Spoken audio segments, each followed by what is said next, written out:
Imagine this. You're at a dinner party, laughing with someone you consider a friend. They're smiling, nodding at your stories, even complimenting your new haircut. But something feels off. There's a tension in the air you can't quite put your finger on. Their smile doesn't reach their eyes. Their compliments feel hollow. You leave that evening with a nagging feeling that this person doesn't actually like you very much. Sound familiar? Here's the uncomfortable truth that most people will never tell you. Not everyone who acts friendly toward you actually likes you. In fact, some of the people closest to you might be harboring secret resentment, jealousy, or plain old dislike, and they've become masters at hiding it behind a mask of politeness. But what if I told you that the ancient Stoic philosophers, men like Marcus Aurelius, Epictetus, and Seneca, had already figured out how to see through these social masks over 2,000 years ago? What if the same wisdom that helped Roman emperors navigate political intrigue could help you navigate modern relationships? Today, we're diving deep into the hidden psychology of human relationships through a Stoic lens. I'm going to reveal 4 unmistakable signs that someone secretly dislikes you, signs that most people miss completely, and more importantly, how Stoic philosophy can transform the way you handle these situations. By the end of this video, you'll never wonder again whether someone truly likes you or is just being polite. You'll have the tools to read people like an open book, protect your emotional well-being, and respond with the wisdom of ancient philosophers who dealt with far more dangerous forms of hidden hostility than we ever will. But first, let me ask you something. Why does it even matter if someone secretly dislikes you? The answer lies in understanding human nature itself. We are social creatures, hardwired to detect threats to our social standing.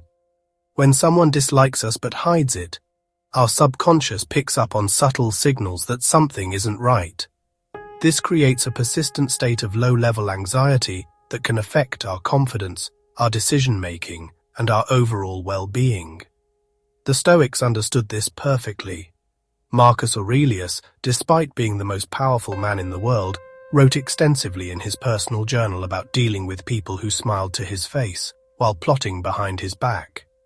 He knew that recognizing these patterns wasn't about paranoia, it was about wisdom. As he wrote, "Very little is needed to make a happy life. It is all within yourself, in your way of thinking." The key insight here is that once you can clearly identify when someone dislikes you, you're no longer at the mercy of uncertainty. You can make informed decisions about how much energy to invest in that relationship, how much trust to extend, and how to protect yourself emotionally. But here's where most people get it wrong. They try to change the other person's opinion, or they take it personally and let it destroy their self-worth. The Stoics had a better way. Let me share with you the 4 unmistakable signs of hidden dislike, along with the Stoic wisdom that will transform how you handle each one. The first sign is perhaps the most subtle, but once you know what to look for, it becomes glaringly obvious. People who secretly dislike you will minimize their interactions with you to the bare minimum required by social or professional obligations. Think about it. When someone genuinely likes you, they create opportunities to spend time with you. They remember details from your previous conversations. They check in on you. They invite you to things. They linger after meetings to chat. But when someone secretly dislikes you, every interaction feels transactional. They respond to your messages with the shortest possible replies. They don't ask follow-up questions. They never initiate contact unless they need something from you. In group settings, they might be warm and engaging with others, but with you, they stick to safe surface-level topics. I learned this lesson the hard way with a former colleague. For months, I couldn't figure out why our interactions felt so stilted. She was always polite, always professional, but something felt off. Then I started paying attention to the pattern. She never asked about my weekend. She never laughed at my jokes, even the ones that made others crack up. She participated in office conversations, but somehow always seemed to wrap up the conversation when I joined. The old me would have obsessed over this. I would have replayed every interaction, wondering what I had done wrong, maybe even confronting her about it. But the Stoic approach is completely different. Marcus Aurelius reminds us, "You have power over your mind, not outside events. Realize this, and you will find strength." Here's what this means practically. When you notice someone only interacting with you when necessary, your first instinct might be to take it personally. You might think, "What did I do wrong? How can I make them like me?" But the Stoic realizes that their behavior is about them, not about you. Maybe they're dealing with personal issues you know nothing about. Maybe they're intimidated by you. Maybe they're just not good at forming new relationships. Maybe they genuinely don't click with your personality, and that's okay. The Stoic response is to observe this pattern without emotional attachment. You note it, you adjust your expectations accordingly, and you don't waste energy trying to force a connection that isn't there naturally. But here's the key. You also don't let their limited interaction make you doubt your own worth. As Epictetus taught, no one can hurt you without your permission. The second sign is written all over their body, literally. While people can control their words, their body language often betrays their true feelings. And once you know what to look for, it's like having a superpower. People who secretly dislike you will display what psychologists call distancing behaviors. They'll stand farther away from you than feels natural. They'll cross their arms when talking to you. They'll angle their body away, even while facing you in conversation. They'll avoid eye contact, or their eye contact will feel forced and uncomfortable. You'll notice they rarely mirror your body language, something people do unconsciously when they feel connected to someone. If you lean in, they don't lean in. If you smile, they might smile back, but it looks strained. Their facial expressions don't match the warmth of their words. I remember a networking event where I was talking to someone who kept complimenting my work, but something felt off. Then I realized, every time I stepped closer during our conversation, he would subtly step back. His arms were crossed the entire time. He kept glancing over my shoulder as if looking for an escape route. His words said interested, but his body screamed uncomfortable. Now here's where the Stoic wisdom becomes crucial. The natural human response to negative body language is to either try harder to win the person over or to feel rejected and hurt. But both of these responses give away your power. Seneca wrote, "Every new thing excites the mind, but a mind that seeks the truth turns from the new and strange to the eternal." What he means is that instead of being swayed by the immediate emotional impact of someone's body language, we should look for the deeper truth it reveals.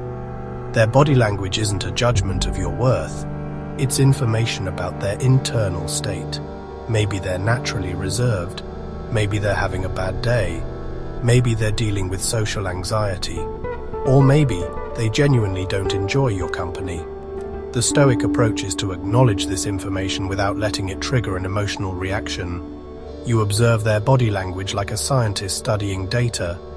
You adjust your approach accordingly, perhaps giving them more space, keeping interactions brief and professional, or simply accepting that this person isn't going to be a close friend. But here's what you don't do. You don't contort yourself trying to make them comfortable. You don't take their distancing personally. And you certainly don't let their body language make you doubt your own social skills or likability. As Marcus Aurelius wrote, adapt yourself to the life you've been given, but love the people with whom you share it. This doesn't mean love everyone equally. It means approach everyone with the same basic respect and dignity, regardless of how they respond to you. The third sign is perhaps the most insidious: backhanded compliments. These are statements that sound like praise on the surface, but carry a hidden barb underneath. Examples include, "You're so lucky you don't have to worry about looking perfect," or "I wish I could be as confident as you are about taking risks," or "It's great that you're not afraid to speak up, even when you might be wrong." Each of these statements contains a compliment wrapped around an insult. The person gets to hurt you while appearing supportive. If you call them out on it, they can always say, "But I was being nice." I once had someone tell me, "I love how you're not afraid to wear bold colors. I could never be that brave." On the surface, it sounds like a compliment about my fashion choices. But the subtext is clear. My outfit choices are so questionable that it takes bravery to wear them. The reason backhanded compliments are so effective is that they create cognitive dissonance. Your brain knows something negative just happened, but you can't quite put your finger on what it was. But here's where Stoic philosophy offers a powerful antidote. The Stoics were masters at separating what is within our control from what is outside our control. Epictetus taught, "It's not what happens to you, but how you react to it that matters." When someone gives you a backhanded compliment, you have several options. You can get defensive and start explaining yourself. You can fire back with your own subtle insult. You can feel hurt and doubt yourself. The Stoic response is beautifully simple.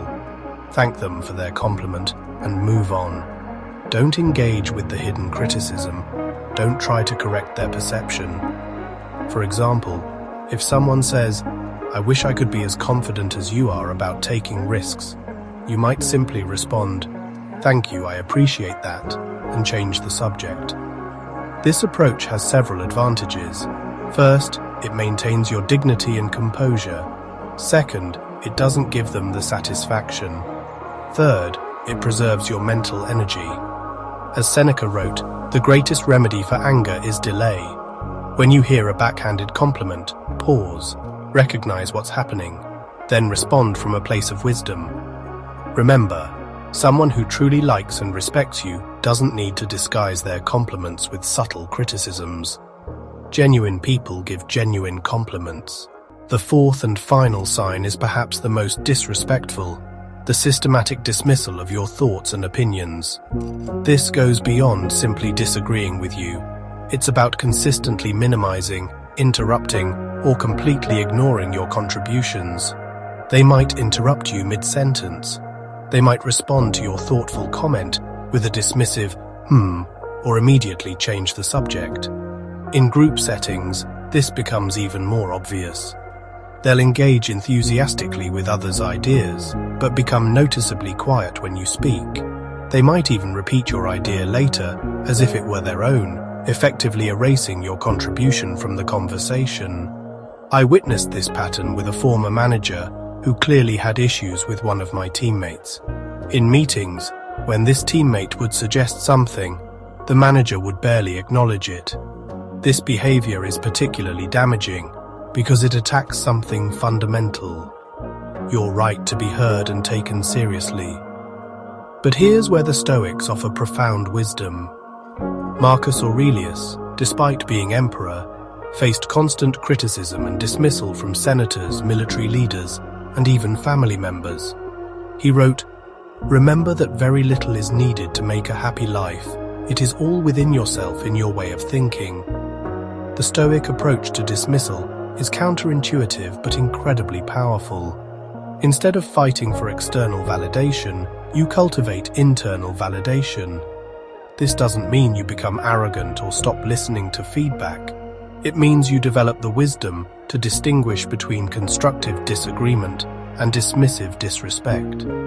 When someone consistently dismisses your ideas, you note this pattern and adjust your expectations accordingly.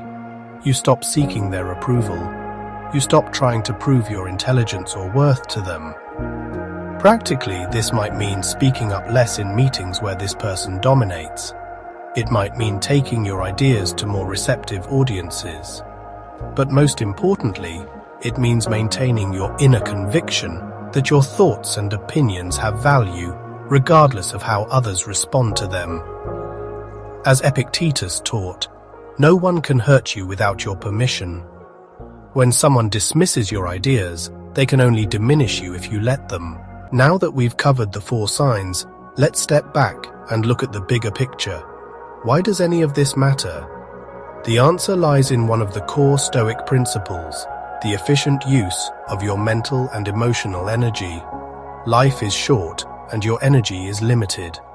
Every moment you spend worrying about someone's hidden feelings toward you is a moment you're not spending on more meaningful pursuits.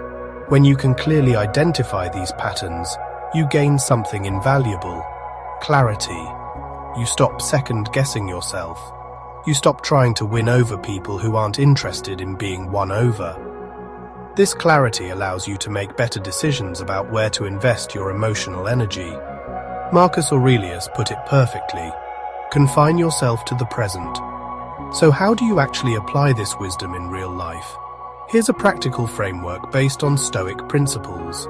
First, observe without judgment. Second, accept what you cannot control. Third, focus on what you can control. Fourth, maintain your dignity. Fifth, redirect your energy. Here's what I've discovered after years of applying these principles. There's incredible freedom in accepting that not everyone will like you. When you stop trying to be universally liked, you become more authentic. The Stoics understood that peace comes not from controlling external circumstances, but from controlling your response to them. As Seneca wrote, "It is not the man who has too little, but the man who craves more, who is poor." The ancient Stoics faced political intrigue, betrayal, and genuine threats to their lives. Remember, someone's secret dislike of you is not a verdict on your worth as a person. Your job is not to be liked by everyone. The next time you sense that someone secretly dislikes you, remember Marcus Aurelius sitting in his tent on the Germanic frontier. You have that same power. Use it wisely. Remember to like this video if it helped you see relationships more clearly, and subscribe for more practical wisdom.